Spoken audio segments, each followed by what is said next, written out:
I got so much motherfucking design on right now. Break it down, bring it back, make it clap. I got 3 old thoughts, new guap, wear that thing. Bitches on my line, and you know they come strapped. Hold up, what it not, 45, scope it cash like whoa. How you fucking with these hoes up? Assalamualaikum warahmatullahi wabarakatuh. Baik, di sini saya akan melanjutkan tentang video yang kedua ini, sistem politik Islam, yakni tentang peradilan pada masa Rasulullah SAW dan pada masa sahabat-sahabat Nabi atau biasa disebut dengan Khulafaur Rasyidin. Nah, untuk yang pertama, saya akan menjelaskan tentang masa peradilan pada zaman Rasulullah SAW. Pada masa itu adalah awal kekuasaan Islam, yang dimana kekuasaan peradilan masih tetap dipegang oleh Rasulullah SAW. Beliau sendiri yang melaksanakan fungsi sebagai hakim atas berbagai persoalan pada masa tersebut dan sebagai pemimpin umat. Nah, setelah Islam mulai berkembang dan juga kekuasaan Islam makin melebar, Rasulullah SAW ini mulai mengangkat sahabat-sahabatnya untuk menjalankan kekuasaan di bidang peradilan di berbagai tempat. Misalnya, di antara sahabat tersebut itu ada Mu'adz bin Jabal. Mu'adz bin Jabal ini ditunjuk oleh Rasulullah untuk menjalankan kekuasaan pemerintahan dan peradilan di kota Yaman. Dan juga ada sahabat Nabi yang bernama Attab bin Asyid, yang dimana beliau ini menjadi hakim di kota Mekah. Nah, hakim pertama di dalam Islam itu tentunya adalah Rasulullah SAW sendiri, yang dimana Rasulullah itu setiap memutuskan suatu perkara berdasarkan wahyu yang diturunkan oleh Allah Subhanahu wa Ta'ala kepada beliau. Para penggugat dan juga tergugat dapat hadir di hadapan Nabi. Ketika ada sebuah perkara, maka si penggugat dan juga yang tergugat itu pastinya ada di hadapan Nabi. Nah, maka Nabi pun mendengarkan keterangan dari kedua belah pihak tersebut yang sedang berperkara, si penggugat dan juga tergugat tadi. Nah, sesudah Islam mulai tersebar, lalu Rasulullah itu mengizinkan para sahabat untuk memutuskan perkara sesuai dengan ketetapan Allah, sunnah Rasul, ijtihad, ataupun qiyas.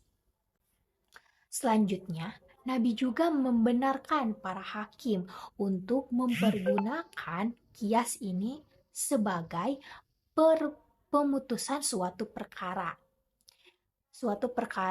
sengketa. Nah, dimana karena hukum-hukum Al-Quran ini yang telah turun hanya mengenai beberapa kejadian saja.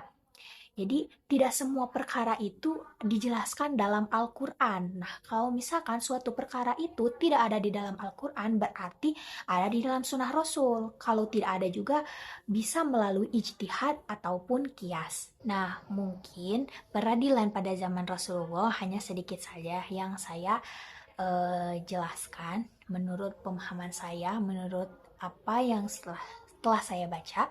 Untuk yang selanjutnya saya akan menjelaskan tentang peradilan pada masa sahabat Nabi atau Khulafaur Rasyidin. Setelah Rasulullah SAW wafat, maka sahabat atau Khulafaur Rasyidin ini sebagai generasi Islam pertama yang akan meneruskan tentang ajaran dan juga misi kerasulan dari Rasulullah SAW. Berita meninggalnya Rasulullah SAW ini merupakan peristiwa yang sangat mengejutkan bagi seluruh umat muslim di dunia, termasuk mengejutkan seluruh sahabat-sahabat Rasulullah SAW. Sebelum jenazah Nabi dikubur, sahabat telah berusaha memilih pengganti sebagai pemimpin agama dan juga pemimpin negara. Nah, maka dari itu, setelah mereka banyak berunding, terpilihlah Abu Bakar As-Siddiq, yang dimana sahabat pertama yang akan menggantikan Nabi sebagai pemimpin negara. Nah, Abu Bakar ini Setelah Abu Bakar, maka diganti dengan Umar bin Khattab. Yang kemudian setelah Umar bin Khattab ini diganti oleh Utsman bin Affan. Selanjutnya yang terakhir diganti oleh Ali bin Abi Thalib.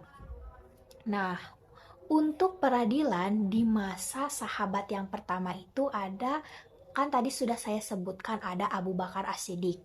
Nah, di sini saya akan menjelaskan bagaimana sih masa peradilan pada zaman sahabat Nabi Abu Bakar As-Siddiq.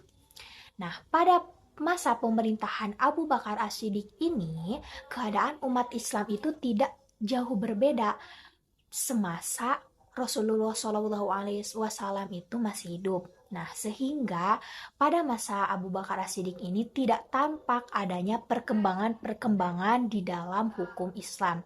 Nah, khususnya di dalam masalah peradilan.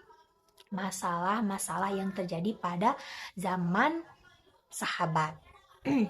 Keadilan peradilan di masa pemerintahan Abu Bakar As-Siddiq ini relatif sama dengan peradilan yang terdapat pada masa Nabi, dan pada masa Abu Bakar juga tidak ada suatu perubahan dalam lapangan peradilan. Jadi masih tetap sama seperti ketika peradilan pada masa Nabi. Nah, untuk yang kedua itu masa peradilan pada zaman sahabat Umar bin Khattab. Nah, di zaman Umar bin Khattab,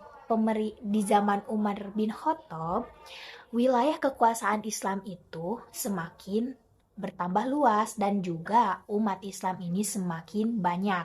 Maka semakin bertambah banyak pula beban yang dihadapi pada masa peradilan Umar bin Khattab ini. Nah, oleh karena itu, kemajuan yang sangat pesat dalam agama Islam, baik dalam peradilan maupun yang lainnya. Nah, maka dari itu, pada zaman Umar bin Khattab ini, pemisahan kekuasaan eksekutif dan juga yudikatif dirasakan sangat mendesak di masa pemerintahan Umar bin Khattab ini. Nah, untuk yang selanjutnya itu pada masa Utsman bin Affan. Nah, pada masa Utsman bin Affan ini pemerintahannya itu menghadapi suatu perkara yang dimana beliau ini, Utsman bin Khattab ini, mengikuti jejak yang ditempuh oleh khalifah sebelumnya, yaitu Umar bin Khattab. Nah, pada masa Utsman inilah peradilan dilaksanakan dalam suatu gedung yang tertentu, yang dimana pada masa Abu Bakar dan juga Umar ini hanya masjid yang dijadikan sebagai tempat peradilan.